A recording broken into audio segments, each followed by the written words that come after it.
In 1977, a small submersible called Alvin sank into the Pacific and found mouthless red worms standing alive in total darkness. The submersible was called Alvin, and it was run by Woods Hole Oceanographic Institution. In February of 1977, geologist Jack Corliss took Alvin down to the Galapagos Rift, looking for hot springs on the seafloor. They were not looking for animals. At 2,500 meters down, the ocean is pitch black and just above freezing. Photosynthesis is impossible. The team expected sterile rock. What the floodlights lit up instead was a forest of white tubes, 2 meters tall, swaying in plumes of bright red.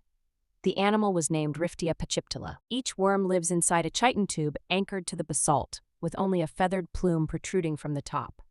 The plume is red because it is full of hemoglobin, the same molecule that colors human blood.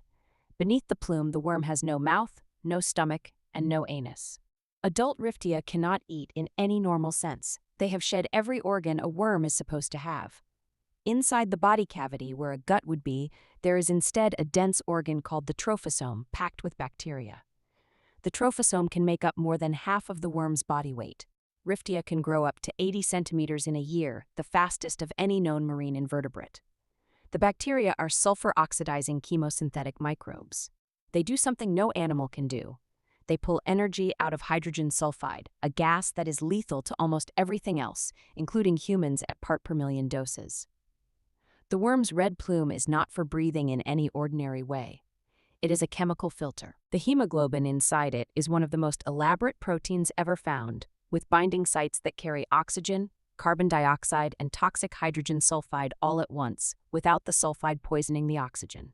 The plume strips these chemicals from the water and pumps them through the worm's bloodstream down into the trophosome. The bacteria turn the sulfide into food. The worm collects the surplus.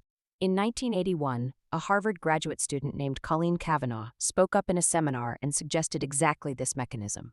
She published the hypothesis in Science the same year, and she turned out to be right. Riftia larvae are different.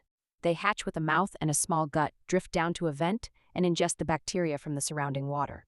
Once the bacteria are inside, the worm's gut walls reorganize into the trophosome, and the mouth and anus close forever. Vent fields themselves last only decades before they shift or die. The worms have to find new vents in absolute darkness, kilometers apart, generation after generation. The entire ecosystem, clams, crabs, shrimp, mussels, runs on chemistry instead of sunlight. It is one of the only major ecosystems on Earth that does. Life on Earth does not need light. It only needs heat, sulfur, and a partner. The worms had been doing it the whole time, while everyone else was eating each other in the sun. The whole time, 2,500 meters down, in the dark, the worms have been alive. Other animals at the same vents armor themselves in iron scales and live next to water hot enough to melt lead. Like and subscribe.